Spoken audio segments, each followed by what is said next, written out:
Dialogue. What is it exactly for the benefit of our listeners and viewers? It's one of my favorites. Millennial Dialogue was established in 2019 in September, and this was established during the height of xenophobia in the country. If you can recall, I mean, we've had all these episodes all the time. They come and go. Again, in September 2019, we had a similar episode, and I figured as much as protest is good because it's a way of venting and perhaps showing emotion and frustration to the government and so forth, and you cannot prescribe to people how to protest or not to protest. So I thought we do at some point need to have discussions that are quite honest and quite maybe high level, if I can put it that way, where young people will talk to each other, right? They will talk to each other as African young people in one room from different countries and talk about what is the problem exactly. Why is there self-hate, if there is anything like that? Some even call it phobia. There's quite a number of definitions for it, but the problem is, of course, we know what the problem is, and it's not a nice thing to live with.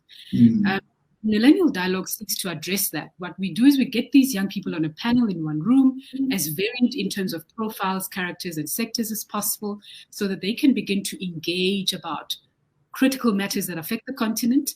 And what we do is some of the outcomes that come from there, we then try to take them and lobby some stakeholders and leaders in other municipality or government, as difficult as it is, or business, to try and see if they cannot endorse or support or advise on what these young people have positioned and help put it into some form of maybe legislation or framework that has some set of imperatives to effect some change. So it's essentially a platform that at least lets young people not just speak, but know that the solutions as they're talking about it is going somewhere, can form a part of a framework that is actually the solution. So instead of protesting and burning things and telling people to go back home and all this radicalness, you can actually try to dissect what the issues are and what the actual problems are, like issues of an unequal society. It's a serious problem. But how do we then deal with that and not misdirect our anger and so forth? I mean, the issue is quite big. So it helps us define it in a mature way, in a kind way. And again, anyway, it's a character I kind of hold. I believe in that. So if you fight, it's great, but at some point you've got to be able to bring something to the table so you can move forward. And we're hoping to do this with young people from across the continent.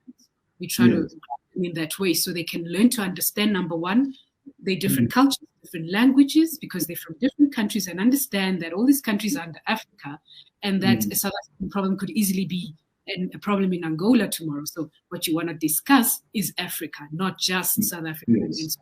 So essentially, that's the idea about it.